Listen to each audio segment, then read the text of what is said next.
episode of the InFocus series features Pamon Mati.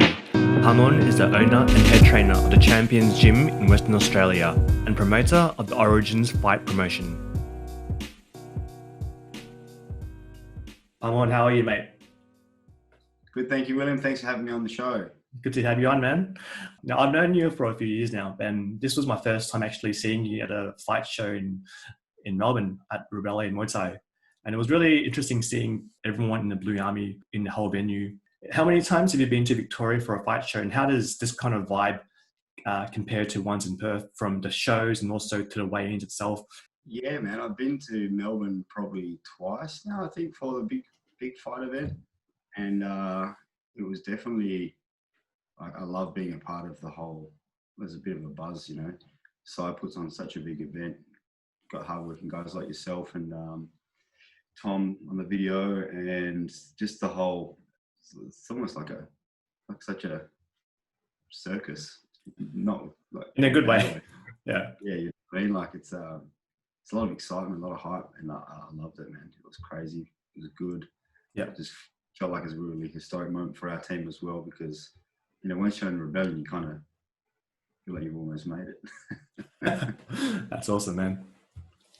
Can you talk a little bit about your transition at Champion Gym from being a student back in the day to a fighter, to a trainer, to a gym owner, and to a mentor as well? I mean, it's a really big transition. You've had a lot of people have done something similar, but I feel like you've done it really well. And I still feel like you're constantly learning and developing. Yeah, so my transition from being a fighter, I think, obviously I was very lucky. My dad was owned the first gym here in Western Australia, authentic Muay Thai, you know. He brought over some of the best Thai guys, some of the golden era. I was lucky to be like in that era where they came out, and like I was very inspired by these guys. I never wanted to do Muay Thai, man. I did like soccer, footy, cricket in the off season, and I wanted to play for Australia or the West Coast Eagles, you know. And then I realised it's like, you turn like 10, 11, 12, you're like, shit, I'm going to high school and I can't defend myself. And that's when you kind of, I just do it for self-defense and fitness. It's a very common story, hey? Yeah, and it's like, I need to defend myself because no one gives a shit who your dad is or what he does. You need to be able to be the guy that can back yourself when the going gets tough. And then, like, again, I was very lucky. My stepfather was a 6-time world champion under my father as well. He started holding pads for me, and one thing led to another. You become proficient in something, you want to test yourself, and then you want to fight. So I had my first couple of fights, 55 kilos, all those years ago, and I really loved it. You know, the challenge. It's like that rite of passage to manhood as well. I feel like every young man should experience that, because you learn the failures along the way, the struggles, the heartbreak, but also the dedication, the discipline, the work ethic that every adult needs to have, I believe, because it helped prep me for adulthood. Yeah. And then transitioning over to being a coach, I kind of came to a crossroad in my fight career where I was very fortunate to be able to see, I don't know why, like I had this weird, uncanny, I'd always look deeper, like on a deeper level. And sad thing with fighters is it's like, you fight from your teens up until 30, maybe 30 plus. And then it's kind of like a bit of a fall from grace if there's no real progression with the career after. You go to Thailand in the stadiums, a lot of the guys, they're gambling, they're a bit of a has-been, some a little bit punch drunk, some alcoholic, some have gambling addiction. And I didn't really want to be that guy where I got to the end of it and kind of put it all on the line, get to 30, and then you realise, fuck, then what? You know what I mean? Do you think you got that insight from starting so young and being exposed to all of that as well? Yeah, and I think like growing up in a gym, you have a mix of different older people where, you get all these great, amazing people that you're kind of saturated with, but also you get the troubled young people that you're growing up with as well. And, you kind of get a nice balance of older people to ask advice from. And that was where I kind of decided at I think my last fight was 19 or 20 years old, where I was like, what am I going to do here? And, I fell out with my dad as a coach, which was a little bit tricky as well. But I just kind of stepped away, took a bit of a break and lived in the country for a while. And that was when I truly realized that, like, I started training people in a little gymnasium, community hall. And people in the country up there, Wheatbelt town, they grow crops, they're either school teachers or they sell machinery or cars. I work heaps of shitty odd jobs as well, but people they work hard and they also party hard. Thursday night highlight was at the pub. And I was like, Yeah. I work behind the bar as well, and man, it fucking sucked. But I realized that Muay Thai and the knowledge that I had through my upbringing could help people get better mentally, physically, healthier. And I think I put my first fighter in, was from the country as well. It didn't do too well, but he didn't have any sparring partners except for myself and trainers. That's probably what he should have as well.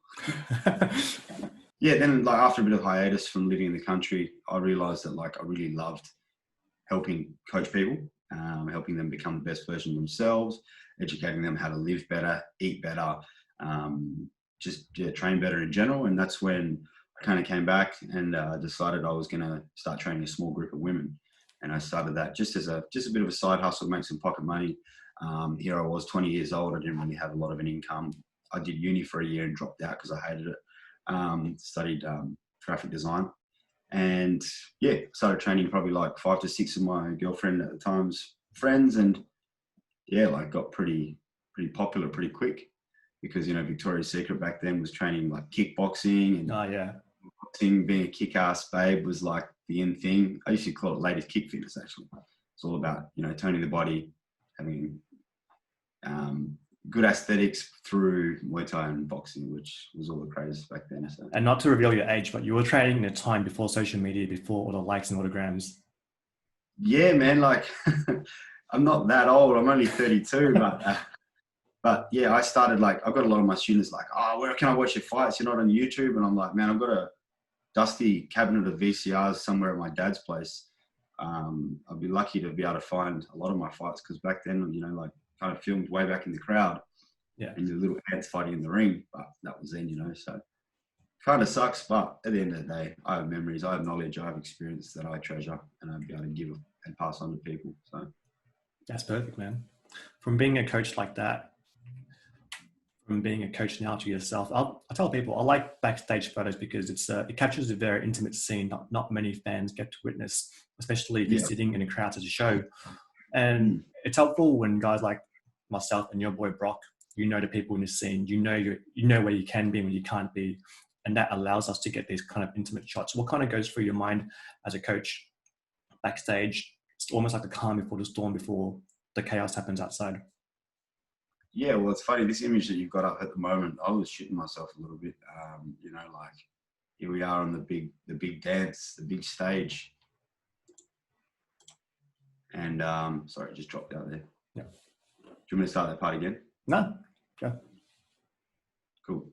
So yeah, here I am on the big stage at this picture in time. Just bring back all these memories. Like, just exhilarating, to be a part of it, soaking up the atmosphere, seeing all these, famous gyms that are always on Rebellion and the Melbourne crew. They're like the who's who of Muay Thai in Australia now.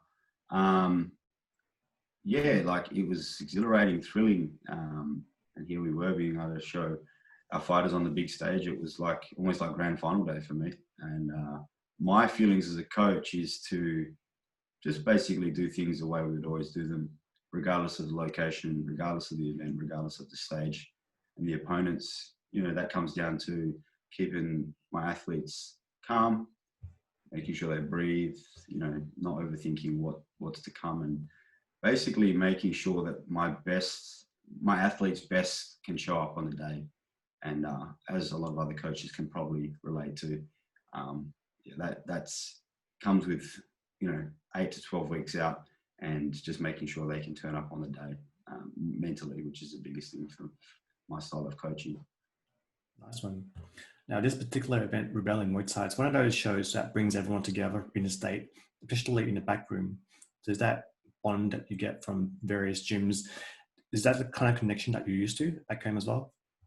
Yeah, absolutely. As with any events, even here in Western Australia, you get to see grown up admiring. You get to see the people you've grown up alongside, and then you get to see the next generation, which is pretty special.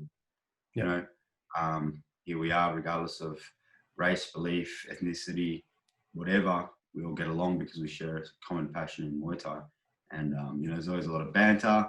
You know, like I'm friends with everyone, and I like to be good with everyone. And I'm pretty easy, lucky sort of guy. And, you know, I think a lot of other clubs, you know, we just go back and forth, and it's good fun. Yeah. It's like that we can catch up. Everyone just sees each other after seeing people getting along over the social media. It's like just a big family gathering. Yeah, man. Exactly. Now, by this stage of the fight, the hands are taped. The referee is given their final instructions. What kind of pre-fight advice do you give to your fighter before the fight starts? Yeah, that's a good question. Brings back all the memories. Old Johnny Callahan. For me, once I go in there, I just tell them, you know, like I wish them all the best. I give them a blessing, and as if my father, who was my coach, gave me. Take off the monko and hang it up. It's just ensuring that they listen. Number one, stay calm under pressure. Get their eye in. They see the vision of the shots coming at them. Also, just making sure they find their range and their rhythm, which is super important. And like I said, listening from the corner, making sure they know that I'm there. I'm there to back them up. I'm there to help them in the corner, and I'm there to strategize and assist them with the win and lead them to victory wherever I can. Is that a very generic piece of pre-fight advice you give to all your fighters? Yeah, I think it's a pretty generic process for myself. You know, I will vary it for other people if they need it, or there's certain things I might have to remind them, like don't get a fright if you get rushed at the beginning because this guy's going to come out, this girl's going to come out at you. But yeah, just letting them know that we're there, the three guys in the corner are there for them, and just to listen and trust the process, which is probably one of the most challenging things as a coach and as a fighter going in as well, especially when you're starting out and the adrenaline kicks in and the crowd starts roaring, and then, you know, it's really exhilarating. So. Yeah. Whereas obviously here, Johnny's a pro fighter. What's it like for you seeing like your novice fighters on a daytime event, giving them advice for their first bout? I mean, to them, it might seem like the biggest thing in the world, but to you, it's just another walk in the park. Yeah, I think it's quite difficult. Like, I still get very nervous out the back. Like, I may not look as nervous as what some of these guys are, but I actually get... You've got a very good poker face. Yeah. This very serious face. People tell me I look grumpy all the time. I get it from my dad as well. But yeah, man, like I get really nervous because I want people to, as a coach, my responsibility is to help them feel fulfilled and feel accomplished. The process for me, for novice people when they're first having their couple of fights, I always whisper in their ear, and hopefully people don't steal my method here, but I'll share it anyway. But I find it very powerful. I tell them win or loss doesn't matter. Go out there and give it everything, even if I have to carry you out of there. You know, like that's one of the most important things, especially for people, because they put a lot of pressure on themselves. And they, you know, they want to impress their friends, their family, their boyfriends, their girlfriends, their teammates, me. And I just tell them, do it for you. Go out there, make sure that one day when you look back after all these years are over, that you are satisfied with your performance. You went out there and gave it everything and you left no stone unturned. Perfect, man, because as you know, as a coach, so many guys will have just one fight and that's it, but then what you say to them is going to leave that long lasting memory. Yeah, it's really powerful. We call them the one hit wonders, man. The one fight. I try to get the guys to make sure they have a couple, because sometimes you don't always learn everything in your first one. But yeah, I agree. It's like me and Brock. We make our biggest sales from those kind of people. There's one fight, two fights. Yeah. Absolutely, man. Yeah. Mentors. Yeah, man. Now, following from this fight, Johnny Callahan, he versed a very local favorite in Ryan Shepherd, and that was a great fight to watch. And I was lucky to see, I'm friends with Ryan, I was lucky to see Ryan from his very first fight, see him grow through the ranks to where he is now. And he fought a lot of local guys in the scene, local gyms in Victoria, but it's one of those things where when he fights someone from interstate, it's like all of Victoria gets behind him. It was such a great fight to watch. What's it like for yourself and as a team to come into the local boys' ground and take on the favorite? Well, I remember Sai messaged me and I said, it's a funny story because I had two of my fighters on the pro card in the evening on Rebellion, obviously. And then I had Johnny, who he's a people don't know, but he's one of those screamo singers. So yeah, he's an entertainer, and I haven't heard him do it live yet, but he was just coming along to come and scream and support for the guys. And it's funny because Whitney actually said, hey, maybe we should try and get Johnny a fight. And then I said to Si, look, I've got this kid coming across. He's paying his own ticket, and he wants to fight. He loves to fight. This kid's a natural born fighter. He's Victoria Sullivan's older brother. I say younger because, yeah, he's like such a young at heart, be happy-go-lucky guy. But anyway, here we are. And I said, you know, you want to fight this guy. He's got more experience. He's fought in Thailand. He's a local. If you fight this guy, you're going to have to beat him convincingly to win. Otherwise, you probably won't win. And he goes, yeah. I'll take the fight. And yeah, we showed up on the day. I knew it was going to be a hard fight because, yeah, Ryan, he's a beast. He's had more fights, more experience. And yeah, it was home ground advantage. And I was like, dude, you're going to have to go out there and just do you, stick to the game plan. Did you know there was a strong home ground advantage? Because I remember catching up with you with Poppy today, and then you're like, oh, I think he's a crowd favourite. Yeah, man. I always know there's a crowd favourite, whether you are fighting on someone else's promotion as their guy or going to their town to fight. And yeah, I knew he was a home favourite, and he would probably be strongly favoured in the opinion of the people that were judging him. Not that I'm saying there's any bias, but yeah, I knew you had to beat him convincingly to get the win. That's for sure. How much research, just out of curiosity, how much research do you do as a coach on your fighters' opponents? When it comes to research, what I like to do is probably just watch a couple of minutes of their last fight and see, you know, there's things that fighters do that when you've been a fighter yourself, you picture yourself how you would approach them or how you would handle the situation. I'm not saying it'll always be easy, but you have to try to formulate a strategy. So I watch videos, their last fight or their last performance, and you know, we usually watch their first and their fifth round, because the first round when they're fresh, you'll see a lot of great things, and then the fifth you'll see flaws. So it's one of those things you just got to study and pick it up and put yourself in the shoes of as if you were fighting them. That's very interesting. How important do you think it is to watch your opponent's pad work as well? That's a good one. You know, that's a great question. Because I've heard a trainer say this before. They said that they rather see the pad work of a fighter because that's how they are. That's what they do in the training is what happens in the ring, because all the tendencies sort of start to show. Look, that's interesting, and it's definitely something that I do not do. I disagree, because pad work's great, but you know, you look at Floyd Mayweather. You know, watch how he hits pad and the way he fights is two very different ways of doing things. There's one way of doing things to the camera. There's one way of doing things to see, you know, how they do things in training. But fighting, they're under pressure. They're under the lights. They've got the crowd. They've got the adrenaline. They've got their coaches down their throats. It's real. It's raw. Everything's on the line. There's no hiding. Whereas pad work is a little bit structured. It's in their gym. They're comfortable. There's things that they'll do in training that they probably will never do in the fight, or vice versa. So, yeah, I don't know, man. Pad work's deceiving. No disrespect to the guys that love that. But, and let's not forget that sometimes you don't have the luxury to watch someone hitting pads. It's always good for pad porn, though. Pad porn. Yeah, there's nothing more satisfying than someone that can get and understand the fighter, but also the fighter that can understand the pad hold, and they work and gel really well together. Yeah. Well, this fight here was a very action-packed 3 rounds, and I noticed you were very vocal as a coach as well. One thing I noticed was between every round, you kept looking over, watching the corner, seeing how the corner reacts.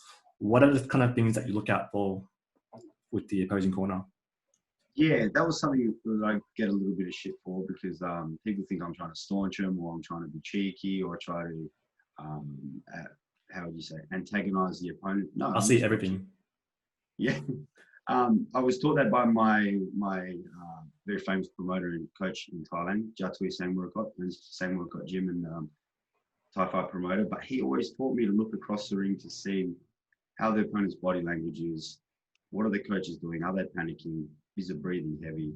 You know, you can see where they're icing the guys. You can feel, you know. And for me, it's like you have to be able to read the game, whether you're playing football, soccer, cricket, Muay Thai, boxing, fight sports. You need to be able to read everything, and you need to slow it down into a language that you understand, and you take it all in, and then you kind of, it's like data, you know, you pull all the data and you make the decisions based in the moment, which is what I love about fight sports, because you feel so alive. You feel so, how would I say it to summarize, but exhilarated, you know, you feel it's just something you have to be so in the moment for. Otherwise it passes and you miss the opportunity. Now, I'm sure you've seen all sorts of coaches, like the calm, cool, collected coaches, and then your very vocally aggressive coaches. What's it like with you? How do you relay all that information in 1 minute to your fighter? Yeah, that's a very challenging thing as a coach, is basically, I don't want to call it dumbing it down, but simplifying it for a fighter. Whether someone's having their first 5 fights or they've had their 50th fight, I think from my own benefit and my own experience as a fighter in the past, giving them 3 things to focus on or keeping it as simple as possible is crucial for them to be able to execute. A lot of the time I've learned over the years as a coach, the more you give them, the less likely they're to do it. But if you can tell them to do one thing really good during that round, or ask them to do one thing to win, because you can see that, or you think that is going to be the tool or the key to win, it's super important that you can obviously get them to breathe first. I like to give them 3 breaths before they sit down. Once they've sat down, get their eye contact, get their focus, make sure they're not looking out in the crowd, make sure they're not looking at the ring girl, and just ask them, like, you know, is everything okay? Is there anything you're worried about? See what they say. Are they sore? Whether they need any icing or whatever. And then I tell them, look, this is what you need to do because of A, B, and C. 3 things. Keep it super simple, and hopefully they understand. And sometimes from time to time, I will ask them to relay it to me just to make sure that they understand. Because I'll go, yep. And then you ask them, they go, oh, I forgot. I think that relaying thing is really important. It's just like learning in general. Yeah, absolutely. It's almost like you can do all the research you want, but then when it comes to applying that knowledge, it doesn't work. Yeah, man, absolutely. Yeah. Now, it's very interesting to hear that story of how Johnny and Ryan came to be. And man, good night for you guys. It was a great win for your team. What's it like? What's the emotions like coming off a victory like that? Well, first of all, I looked at Sai across the ring. If you go back, one image, Sai didn't look too happy. So I looked at him and I was like, oh shit, I've pissed him off now. Hopefully he'll have me back. And I think you're live streaming there. I don't think you can do that. Yeah, yeah. So I felt a little bit bad, essentially, because Sai, it was Sai's, I think it's Sai's homeboy, but I was like, man, it is what it is. Johnny's done really well. He's come all this way and he's pulled it off. So it was elation, you know, after feeling a little bit bad for Sai, elation that we could pull off and perform under the big lights, and Johnny did a great job. So yeah, really good win, man. Later on that night, this was a great rematch between Chris Watt and Alex Ilioski. Now, rematches are always very interesting to me because it's one of those situations where it's either going to be a repeat or a revenge situation. Now, for me, Alex is one of my favorite fighters to watch. Just technically, you can learn Muay Thai from watching him. And as a photographer, it's perfect. He does everything perfect and everything textbook. What's it like for you as a coach to work with a fighter for a rematch like this? Yeah, it's an interesting question. You know, like these two have fought before, and Chris had beaten Alex in the past. I think the biggest thing was to look at Alex's strengths, assess his weaknesses, and then obviously look at Chris's strengths and his weaknesses, and just execute accordingly. You know, he'd been beaten before, and basically go out there and try to do it again. Always going to be a little bit tougher and have a bit more pressure being the hometown hero, but yeah, you know, it was a very entertaining fight. Just out of curiosity, if it's a rematch and then your boys won a fight, are you reluctant to change the game plan? I think the biggest thing when you look at a rematch is going back to the original match itself, assess what your fighter did well, and assess where they need to improve. If they've beaten someone and it's close, it's a case of going back to see how you can beat them convincingly, because I don't like leaving to the judges, and I understand that 3 judges are human. So the way they interpret things comes down to many different things based upon their own training, their own, you know, the day they had before they sat in that judge's seat and all the rest of it. So it's up to the fighter to make sure they help that human being see it as clear as possible to decide, you know. Yeah. Perfect, man. Now, when you're passionate about the sport and you've been photographing for a long time, you're bound to know the people involved in this scene and the relationships around. What's it like being in a corner with your wife? And what's the switch like between being a coach and a husband?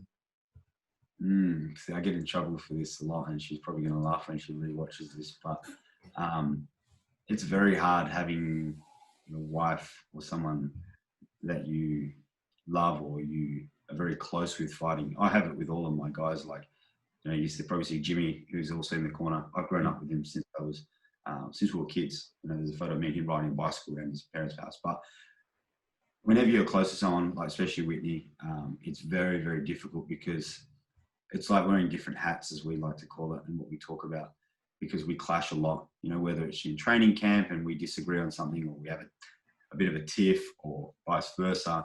Hats kind of get juggled between our roles.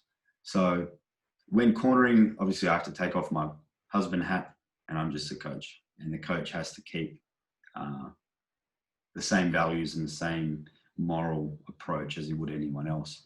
And I think sometimes for a fighter such as anyone that's close, sometimes wearing that hat is also a little bit hard because you have to be compassionate. You have to be able to show empathy. And, my style of coaching is like very straight, very honest, at times a little bit brutal, and sometimes people don't like that. But it's just finding that fine line where you can understand each other and setting the boundaries so you're clear and so you don't blow up in times of duress or pressure. And this was a great fight with her and Som. Very good. Out of curiosity, what would you say are some of the advantages and challenges of that husband-coach relationship?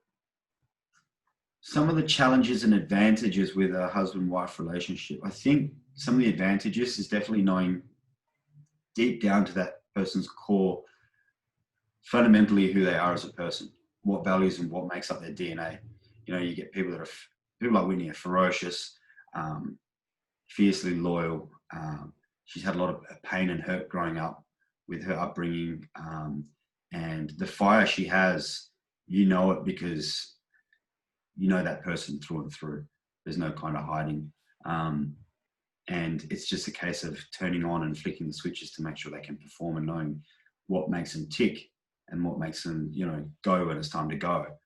The disadvantages at times, like I said before, is when that person probably expects you to be a little bit softer with your approach. And sometimes where, like I said, me being very brutally honest as a coach and being very clear with what I want as an expectation, sometimes people want it to be a little bit, loving or softer or, a little bit more easy to hear. And sometimes I struggle with that because kind of wearing the two hats of husband and coach, and it's tricky. Like I said, on that night, you had a very strong poker face, and whatever I heard you say from the corner was very consistent through all the fights. Yeah.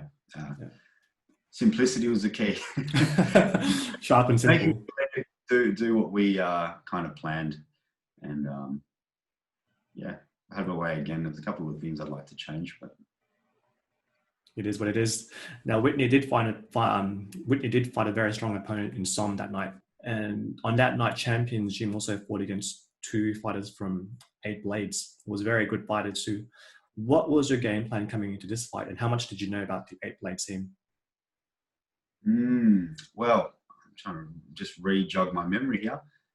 I know that 8 Blades and Superboy and Dom, they do a great job training their fighters. They're tough. They're well-rounded. I think one thing, just it's a little while back now, but one thing I can remember, Som has a very good right kick, I'm pretty sure. And one thing we worked on was letting her come to Whitney instead of Whitney walking to her. Just because, Som picks you apart if you walk forward and you get kicked the shit out of. So it's just a case of, kind of letting her bring the fight a little bit instead of her being a counter fighter and walking into her attack, which we didn't want. Just throwing the hands and being first to the kick where we could as well. Now, I've never met a married couple like you guys that's had as many knee surgeries as you guys have had. And how many have you had these days? I've had 2 knee reconstructive surgeries. Busted my ACL on my right about 5 years ago. And then within a couple of months, I think within a month, Whitney did hers at a training camp in Thailand. And then Whitney did her other side during the fight with the Lioness. Joanne, that's right, live on TV. She missed the bloody push kick and her ACL went there of all times. in the first round, which was pretty like crazy. But Yeah. you know, I urged her to fight on. I didn't think that missing a push kick would cause a tear in the ACL. And then it just probably about at the start of this year, I was sparring with the boys and I felt it pop with Johnny Callahan of all people in Victoria. I felt it pop and there goes my other one. So yeah, no good at knees, but it is what it is. We've got new knees now. We've got a great surgeon over here who does all the West Coast Eagles. So I trust his work. With this ACL stuff, that can be a career-ending injury. Did that change up your training regime much? Yeah, for Whitney especially, when she did her first ACL, like Whitney has always wanted to be good in Muay Thai. She's always wanted to be someone who works hard, is passionate about what she does and has an outcome. And winning her state title after coming back from a knee reconstruction surgery was all her mindset. You know, like she did everything she could mentally when she was on crutches and she was laying in bed with ice on her knee, recovering from surgery. She found every other way to focus her attention on becoming better as an athlete. And that was something I really admired, because you see a lot of people that go, oh, my ACL's gone, I'm done. Whereas you see people that focus their attention on a different way to improve themselves, as opposed to just going, well, I can't train, I'm going to give up and do something different, or, you know, similar. So, I mean, the fact that Whitney blew up her ACL on the first round and fought 4 more rounds, that's a big statement in itself. Yeah, well, it probably came down a little bit of a fault of mine that I'm happy to own as a coach. A lot of learning experience where I said to her, like, there's no way that you've torn your ACL, but she pretty adamant she'd already had one done before and she knew it. And I said to her, look, we're on a big stage here. You know, you're up against Joanne and got to go out there and give it everything. But the sad thing was, because the ACL was gone, planting your weight on your front foot to be able to throw a punch or a kick becomes near impossible without having excruciating pain. Was that one of those times where the coach's hat came on instead of the husband's hat? Absolutely, absolutely. And if I look back now, in terms of safety and well-being of a fighter, as a human being, not a coach or a husband, the care of the fighter comes first, probably. And I'd probably ask her, what do you want to do? You know, instead of saying fight on, which shows a lot of heart and courage, which she did, to go to the decision. But at the same time, you know, you look back and it's a pretty serious injury. Yeah. What goes through your mind as a coach, and what do you say to a fighter if they've lost a fight or won a fight? Yeah, I think the biggest thing as a coach, it's hard to see, obviously, when someone doesn't get the result they intended for, but also it's great when they do get it. Regardless of win or loss, I think it's so important to tell them they've done really well. You know, like that, as long as a coach, they've gone out there, they've done everything that you've asked them, you know, they've followed the game plan as much as they can, they've taken all in and tried to execute. For me, I think the biggest thing is making sure that you have your hand on their shoulder. Make sure they know that you care about them, make sure you're content, and tell them that you're happy with their performance, because there's nothing more heartbreaking as a fighter, I know from experience. The first thing you do if you haven't got the intended result, even when you do get the intended result, you go out there and the first person to blame is you. So I think it's important that they understand that you're not disappointed in them. You know, like as long as someone hasn't gone in there and given up, which is most fighters don't, but you know, like as long as someone goes in there and does all their best and you let them know that you're happy with their performance, that's the most important thing as a coach. Yeah. In a backstage room after a fight, especially if someone's lost, it's a very interesting vibe. You don't really experience that unless you've been backstage after a fight itself. Is the vibe and mood always the same for you? Yeah, look, I mean, it's always a bit of a somber sort of feeling out the back. You know, you take the hand ropes off, take the gloves off, you know, you undo the groin guard and you know, the armbands and stuff. But it's just making sure that they, you know, they don't get hard on themselves. You know, like I believe that the mindset of a fighter before they even walk in the ring is usually prepared for the win or loss, because I like to make sure that they understand it's 50-50 in there. You're either going to win or you're going to lose. Very rarely will you draw. So I think it's making sure that you guide them through that process. You take their hand and you walk them through that process so they can understand that failure is part of the process to becoming better. You know, like we talk about soccer games as kids growing up, or cricket games, rugby, footy. You're either going to win or you're going to lose. It just comes down to how are you going to bounce back and improve for next time to make sure that the same doesn't happen again, which is so powerful, because that's when you can really see the spirit of someone in the coming weeks as to how they bounce back and how they become affected by that outcome or the loss that they just had. And I think that term's been overused now. It's people always say it's either you win or you learn. Yeah, man. Like people make a bit of. I was reading a couple of things on social media about the win or learn sort of methodology, growth mindset, man. Like if you like speaking from experience, I fucked it up that many times to get to where I am today, and a lot of people just go, "Oh, you're doing well, man," or "Wow, it's crazy, you're doing what you're doing." I'm like, look, man, it looks good, but under the surface, I've fucked it up so many times to get to where I am. And I like to say the same to my fighters. You don't get the result. All right, good. Find out what you didn't do well. Find out what you can do better. Improve your game. Add more to it if you can, and you know how to, or ask questions on how I can help you because I've been there before. And just bounce back better next time. That guy was better or that girl was better on the day. And how important do you think is it for a fighter to be honest with themselves, to sort of dig deep and find what are they lacking? I think that fighting, especially at an elite level, there's no hiding. You have to be so honest with yourself as a human being, who your values are, what your morals are, what your sort of work ethic is. I believe if you're not honest with yourself, like that will show in the ring, and it's not really the right place for you to be able to let those cracks show. You know what I mean? And that's where, before you get in the ring, the 8 to 12 weeks prior to the fight is where you really try to kind of help the fighter handle those demons, or help them get them into a good mindset to be able to understand that the process is not going to be a straight line up. There's going to be peaks and troughs, and there's going to be good times, there's going to be shit times, and there's going to be absolutely fucking horrible times. And that's where I've tried to build a really strong team mentality where, fighting is such a solo sport. And when you get in there, it's just you, but camaraderie, the team feeling of when you finish a hard session with your coaches, completely just put you through the ringer, eating together, having coffees together, hanging out together as a team is so valuable. And I think that's something you instilled very well within the Champions environment. Thank you, man. Thank you. And it's just making sure that we can share the struggle together, but also there are memories in our lives that we'll never forget.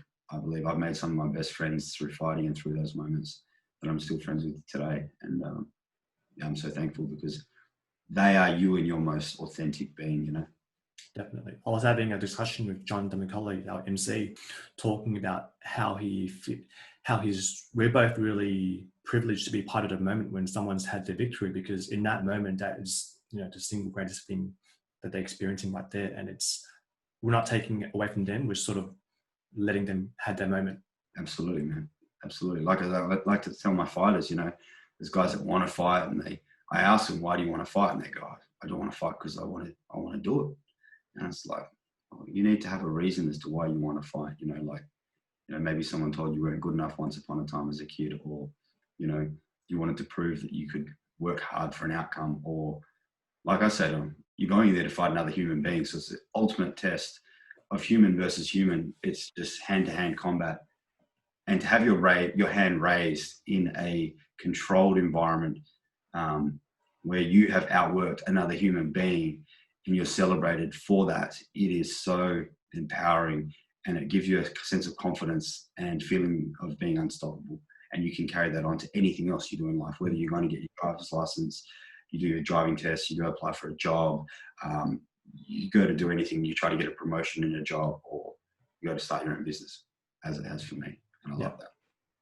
It's quite funny because I speak to a lot of my non-fighting friends, and they always tell me, hey, I want to fight one day, but I don't think they realize that what they want to say, what they really want to say is they want to go into the ring and just throw some leather, but they're not considering all the hours and pain they're putting into training camp. And it's really interesting hearing you identifying the reasons why someone wants to fight early on.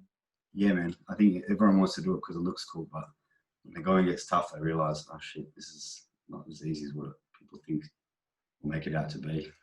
Yeah. The Rebellion Muay Thai experience. I mean, I saw in the crowd, there were so many support fans, everyone in the Blue Army t-shirt. Never seen so many fans from interstate come to support a team before. I mean, that would have been a pretty crazy experience. Yeah, man, it was awesome. The fight was over. It was a good showing. It wasn't a bad performance or outing, and I was very proud to get as far as what we had. Obviously, that was a debut for us on Rebellion, and getting the boss man in there for a photo is something that we had looked forward to for a very long time, just to show our skill set, our supporters. We had an amazing team of supporters. 15 to 20 people came across to be a part of the experience, which is amazing. I loved it, man. It was awesome. It would have been a long day for you too, because you were there from the afternoon for the first show all the way to the night show, which finished at, I reckon, close to midnight or 1 a.m. Yeah, it was a long day, but you know, when you're running on adrenaline and you feel good and you know the outcome, it's easy. Yeah. Now, what's it like for you? Because you're not only a trainer, you're also a promoter to be at other events. Do you switch off the promoter's hat inside of you, or do you sort of take inspiration and ideas from what's happening on a night? Yeah, when it comes to being a promoter and trainer, like I always admire the work of other people, especially someone like Sai, who's so passionate about what he does. You know, like everything from walking through the doors, the people and what they were wearing and how they were checking your tickets, to walking through to the change rooms, looking at the venue and how beautiful it was. I'm always looking at admiring that and looking for ways to help bring Muay Thai to a new level, because that's what I'm so passionate about. I tell people at the end of the day, it's just two guys or two girls fighting in the ring, but it's the people around the team that creates that experience for the fans. And sometimes, if you're considering the fans that are there for the first time, you want that to be a strong impression. Yeah, absolutely. And, you know, having the team that we had there at the day, you can see Jimmy, the tall guy there, and Scotty, who's the director of Pilbara Resource Group. Amazing supporters. These two guys, like I said, I've grown up with Jimmy. I've been mates with Scott, one of my closest mates for a long time. They have travelled all around Australia, wherever any of our fighters have fought, whether it was Whitney, who fought in Rebellion here, Victoria fought Chelsea Hackett in Queensland. These guys have always travelled with us. Scott has always poured a tremendous amount of his own money to support the travel of our athletes as well, which is something we're very fortunate to have. To alleviate the cost for a promoter, but also for our fighters to have an opportunity to go there and, you know, show their skill set. So I can't express how grateful I am and the gratitude I have for these guys, and you know, like their personal passion and investment in the sport, and just to see others succeed as well. Yeah, I've been very interested in your story as a promoter, because I think you're one of the youngest promoters in Australia, and I feel like your approach to promoting and marketing is quite modern. And I think you told me like you did your own videos and you did your own designs and graphics, and it's nice to hear that you're one of the few promoters that actually see value in fight photography. It's guys like you that give me and Brock a job. And you talk about your marketing approach to these kind of shows. Yeah, I mean, the marketing approach for Muay Thai is draw inspiration from modern day sport. You know, what are the mainstream sports we are all like saturated with? You know, there's Aussie rules footy. You know, I love Aussie rules footy. I love most ball sports, but the way it's marketed is so important. You know, you watch any of the mainstream sports and how it's on TV, or when you're live at the event, what sort of things get the people invested and what get people behind the athletes or the teams and the supporters. And that's probably how I formulated the Blue Army as well. Most important thing is making sure that people can understand why our fighters are going into the ring, or why our fight team wants to succeed, and what we're all striving to do, which is win championships, be remembered and go down in history as not just another fighter, but a great team of human beings who commit themselves for the greater cause of themselves to be remembered, to be a great ancestor for the next generation who are going to come along.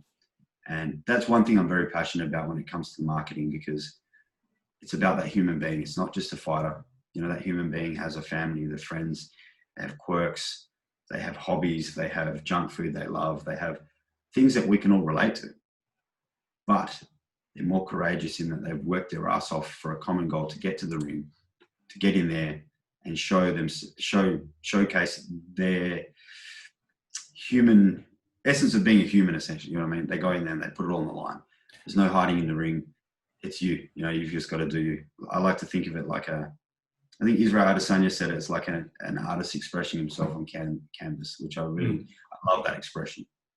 That comes down to two words, man: storytelling. And it's just like watching those HBA specials, Showtime, those UFC countdowns. And one of the best pieces of storytelling videos I've seen from your promotion was the videos from Sanchai and Hodges.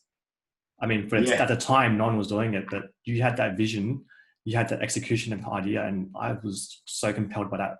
And unfortunately, it didn't happen. But I just felt like that was when I started paying attention to just watching someone like yourself listen to what the market wants and sort of give the people what they want, and in turn create that interest in your promotion and in the sport and in the fighters. Absolutely, man. Like Sancho has always been one of my all-time favorites when it comes to being an entertainer. He's a fighter, but he's also an entertainer. The level of IQ that he has is what you'd call a doctorate in university for, Muay Thai athlete. At the time, back in 2014, he wasn't who he is today, where everyone, Joe Rogan talks about him. He's on Insta. He's got hundreds of thousands of followers. He's a YouTube sensation. So back then, I had to kind of sell who he was as an identity and what he's done for the sport, but also share his very unique story of how he's come up. Because we've got to remember, I'm half Thai. I've been to Thailand. I lived in Thailand. Half of my family's Thai. Like, the struggle is real there. Like, these kids come from nothing, poverty, lack of money. Families don't have a lot, and these kids take a chance. They walk into a gym, they jump on the first card where they match you up height by height, and they fight, and they get their first paycheck. And these families go to the shops to buy food and education and put shelter over their heads. And to be able to capture that and how far Sancho has come, when you look at where he was to where he is today, put a tremendous amount of work and effort into where he is today. As a promoter, you've reached out to some big names to get them onto shows. You've reached out to Sancho, you've reached out to Wayne Parr. Does that fanboy in you come out when you're talking to these fighters? And what's it like for you to reach out and ask these guys to fight on your show? Well, definitely fanboying before I actually pick up the phone, man, to be honest, before I shoot him a message. Yeah. I've always wanted to, like locally, we have our guys in your local matchups, which are great. Yeah. But I've always wanted to bring the A-class fighters to fight here in Perth, because I was like, if people want to see real shit, they need to see the real guys. You know what I mean? And these are my idols. I've grown up watching them, and it's kind of like, all right, make the decision. Find out what it's going to cost to get them there. Do the number crunching. What does Whitney say? That's wondering. She thinks I'm crazy, but she... But she's also, I think she sometimes buys into my craziness and goes along with it to see if it'll work out. And I haven't failed yet. I've failed it, but I've kind of pulled it off a couple of times now. So. Oh, you have, mate. Moving on to our last photo, what advice would you have for young Pamon and other promoters and trainers trying to follow in your footsteps? Look, I think honestly, do things for the right reason and do things for the future of the sport. Like, one thing that I'm a big believer of is Muay Thai has been around for thousands of years. A lot of people, they claim to be the owners of Muay Thai. They claim to, be the big wigs. The truth of the matter is we're just a part of it. Guys are remembered, and guys and girls who we look up to and who are, will be fabled in the history books for years to come, have done great things. So I think acknowledging that we are part of this journey, and when we're gone, there'll be someone else. Do things that our future and the people that are coming up are going to aspire to and build upon. Don't do it for money or doing it for the notoriety, because that never really lasts. Do it so that these athletes can earn more money, because Muay Thai has come a long way in the last 10 to 15, 20 years, but it's still not. I don't believe athletes should be paid what they're being paid. They should be paid more. Amount of work and how much they get in the ring and put themselves on the line. Do things so that it becomes more of a mainstream sport. One thing I disagree with is Muay Thai being a gateway drug to MMA. Like, people talk about MMA and how great it is and how great a striker they were, but Muay Thai, there's no clinch, there's no ground game, there's no wrestling. The parts where they lay on top of each other. It's people standing up and banging. That's the exciting parts of MMA. So when you look at what the highlights of MMA, what is it? It's all stand up. It's all stand up banging, stand and bang, kick, knees, elbows, stand up clinch, which is exciting. But yeah, my message is do things for the right reasons, build the sport, think about the bigger image and how the sport is going to be one day once we're long gone, because that's more important. Perfect, man. That's really well said. Well, Pamon, thank you so much for your time. I really appreciate you coming on, my man.